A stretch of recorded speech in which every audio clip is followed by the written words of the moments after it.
Hey everyone, hope you all enjoyed the speed build yesterday. I had a lot of fun doing it. I'm actually doing this video right after I finished editing that. Hope you enjoy it, give me feedback on it. But today's video we're going to be looking at the dev diary of January. Before we dive into the news, I'd just like to say the Prehistoric Kingdom developers could use any money you have to spare in their Patreon. It would help them out a lot, and it would help see a really great game not stop. I mean, they've got a lot of good things you can get, like the art. Obviously, they'll give you an art page. Volume 1 of the art book and soundtrack are now available for purchase as standalone products on Patreon.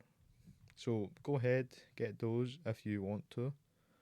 Also, times are tough right now, so you don't need to spend it right now. But if you have any extra money and you really love this game, go ahead and go to their Patreon. They'll really appreciate it. But yeah, let's dive into the update 14. First thing we have is Ontogeny, which I'm really looking forward to. Look at this little guy. Go call him Fred. The mum looks already tired after having him. Really love all the little jumpy animations. So update 14 will feature the first iteration of Ontogeny, bringing baby animals to Prehistoric Kingdom using an age slider in the animal nursery. Players will be able to preview the growth of a species and create animals at a specific age when placed in the park. They'll grow from a baby to an adult. Here's a sped up demonstration of how the growth works, using the mammoth as an example. Note how there are no model swaps or sharp transitions. Instead, its proportions, shapes, and skin seamlessly change over time. Here's obviously the video of it. But it looks really good. It's probably some of the best growth I've seen in any video game. I mean, you expect no less from these developers. We're still working on the little guy, but here's an up close look at the current baby mammoth. They're certainly different without their massive tusks.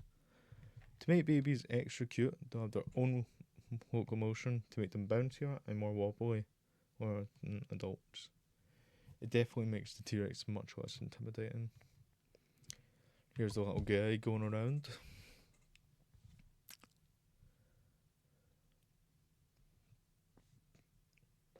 I do love its tails just going over there. There's the Nano Tyrannus, if any of you remember him. I mean, as a juvenile T-Rex, if you couldn't tell. Very cool. Babies like those of the cave lion are especially adorable. We love how these little kittens come out with their soft faces and massive paws. We bet they just can't wait to be king. Oh, look at the little guy. But yeah, I'm really looking forward to Ontogeny. On a technical level, we're implementing Ontogeny so that upcoming behaviours such as sociality and combat can factor it in from the start. It also allows us to observe how babies fit into the gameplay loop before more advanced features such as breeding are added at the end of early access. Here's a little gang over here. Seth, the cave lion. Very cool. As mentioned in a previous diary, one of the benefits of this approach is enhanced sexual dimorphism. For things like mammoths, we can stop their growth early to give females shorter tusks. It will certainly make herds look even more diverse. Yeah, this is really cool. I'm really looking forward to Ontogeny, if you didn't hear me say a million times before. But it's really going to make the game a lot more unique. Sorry about that noise. I don't actually know what that was. have a look in a wee bit. Next thing, first person mode. This highly requested feature will let players explore their park from the eyes of human, walking, running and jumping their way around the zoo. Another really wanted thing. I mean, I've been really desperate for this, so I can video each exhibit from a guest's point of view. I'll be really looking forward to going on all the walkways and that.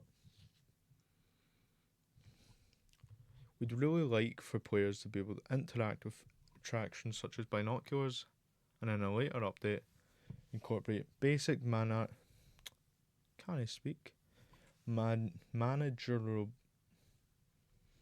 Oh my god, managerial cat. Oh my god, I'm not even. I give up. This word has defeated me.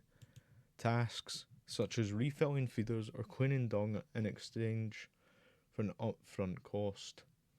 We feel this would not only increase the sense of Prehistoric Kingdom being your zoo, but provide a more active way for players to engage with the park itself, alongside staff. Oh my god. The future. Sociality and herding. Most of sociality will revolve around herding and how animals respond to each other. Depending on things like competitiveness or the territoriality of an animal, this can result in social behaviour, like friendly communication, scaring off competing herds, and running away from threats. I mean, I love every update that makes the animals feel more alive. I do really like. That was my chair, by the way, if you hear that. It's a bit squeaky. Anyway, but yeah, friendly communication, scaring off competing herds. I really like that bit a lot. Because you see that a lot in nature. Elephant herds, for example, will compete with each other for resources. So I would like to see, let's say, the leader of each Triceratops herd fight each other for the territory. Running away from threats, I feel like that's not as directed to the trikes. More so like Dryosaurs, when it comes to like Allosaurus, for example, whenever he's added. Long term, we want to focus on the herd structure and how animals move up and down the rank systems. Also really cool. Seeing herd leaders challenge in competitive species or animals playfully chasing each other in more social ones. Mixed herds. Mixed herds is a concept where small animals would essentially magnetise to the larger ones, much like zebra and giraffes, for example. As long as they're compatible, they're still totally independent social groups, but it mimics the communalism that you'd find in the real world. You got some Dryosaurs down there. Yeah, those are. They look like Plateosaurs at first, but they're way too small. Got a wee Camarasaur. Social behaviour or social animation. A question we see often is if Prehistoric Kingdom will have social animations. This refers to the idea of a highly choreographed, synced fight between two animals, usually showcasing some sort of canned physical interaction. At this stage, we'll be focusing on social behaviour, animal AI, instead. Not only are social animations out of our current budget, but they have problems with seamless ontogeny and individual size variation that can only be solved with a heavy tech investment. Regardless of those circumstances, we view social animations as more of a cherry on top and should not form the basis for sociality in Prehistoric Kingdom. That, honestly, I don't even mind the lack of social animations for now. In Jurassic the Evolution 2, I feel like it's too robotic. So I feel like them focusing on social behaviour is a lot better right now. Nothing wrong with some social animations in the future, as long as they don't look too obvious, like they're lining up for it. Here's one of the things I'm a lot more excited for. Combat and hostility. Above animations are triggered manually to test how threatened behaviours could look. So here's two Tyrannosaurs. Imagine they're fighting over territory. Combat has been designed as a dynamic system, making use of triggerable attacks and additive animations. This would allow animals to injure each other while moving around and perform actions. So I lost my page there.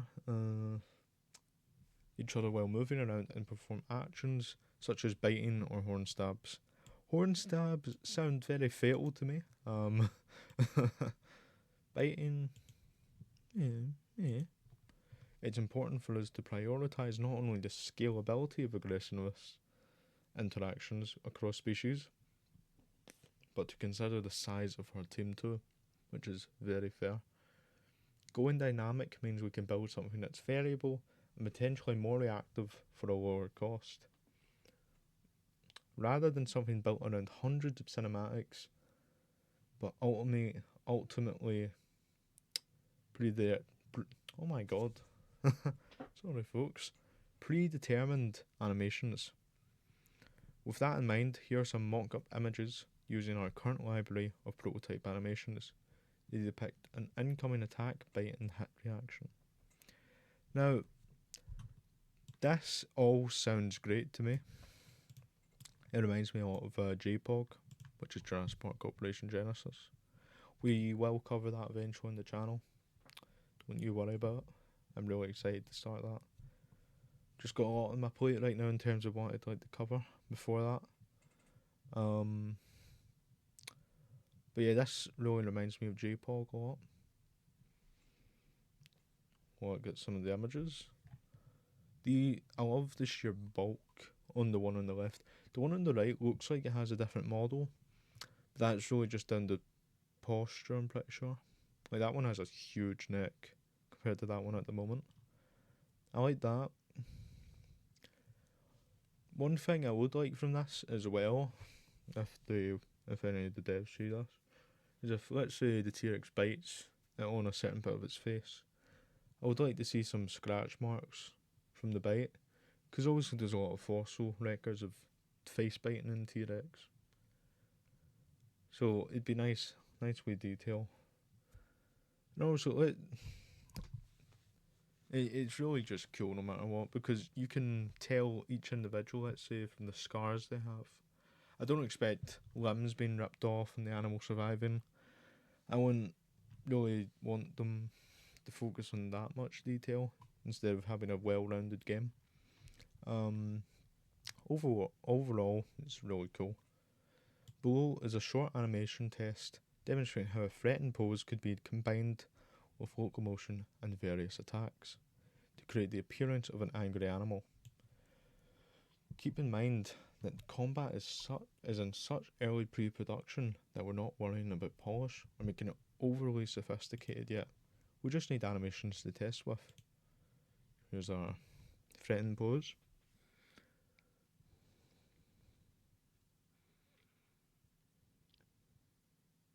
Roar.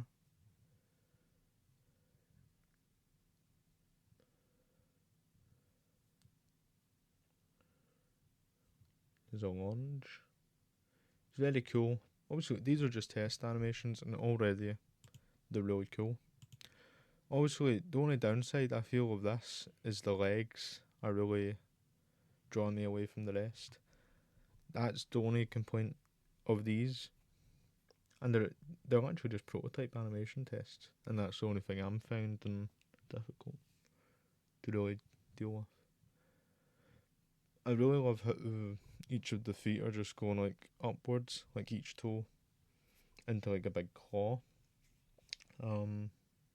Really good for prototype animations. Cool beans. There's a lot to research, trial and develop before we find a definitive path towards what's achievable for us. So we ask to keep your expectations for combat and hunting measured, which is very fair. It's a small team and they're doing what a lot of big game companies are doing, which, come on, you gotta give them quite a bit of praise for that. Moving on to paleobotany, it may not surprise you, but a lot of prehistoric plants are only known from leaves.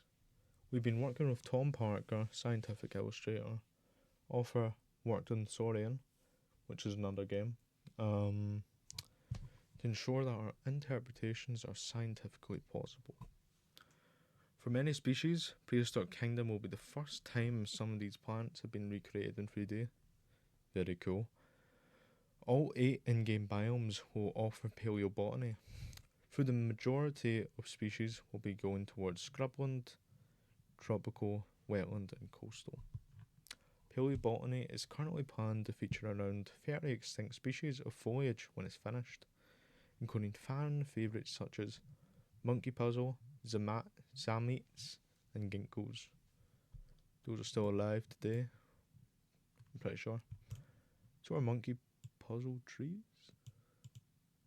I don't know about them, never heard of them. Below you can see some of our first assets created for the coastal biome. Watch me butcher these names. Coniopterus, this one. Eobowinia, Nelsonia, Toadites. For the ginkgo trees, we have 2 different species.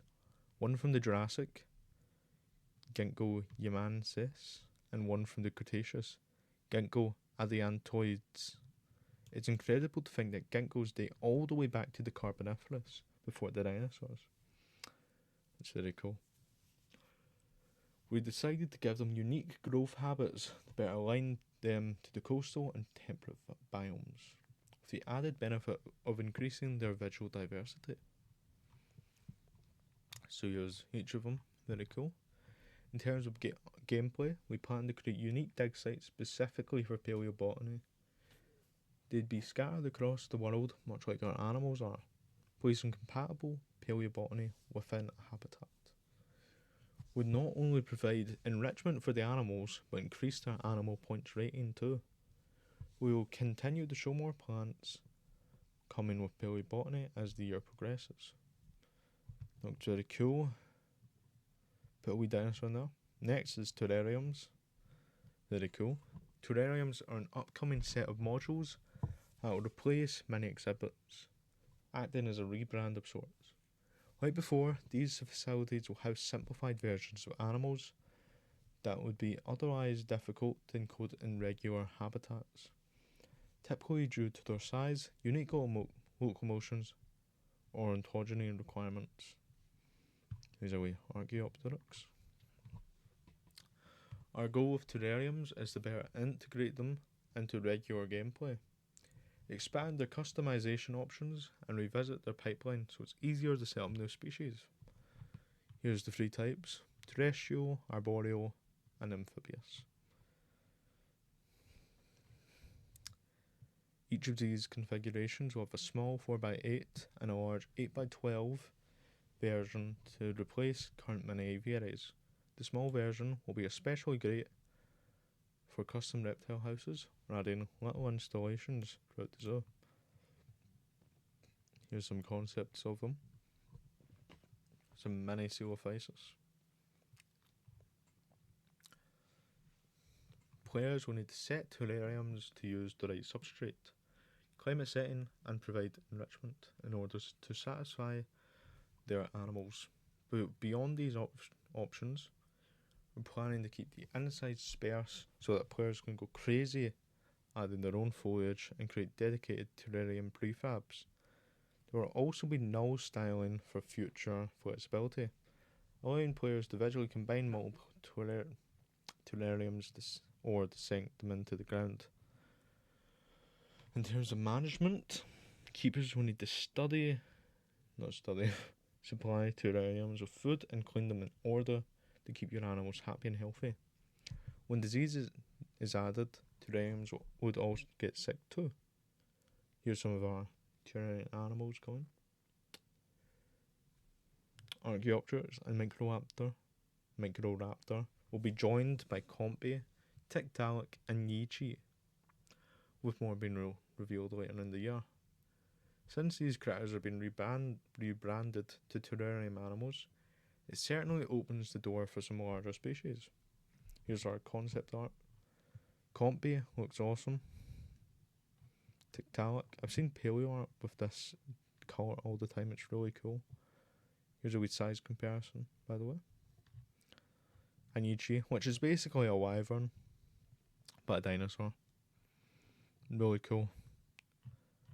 And finally, we have flat rides. Inspired by real world zoos and fun fairs, we've begun looking into potential flat rides to add to Prehistoric Kingdom.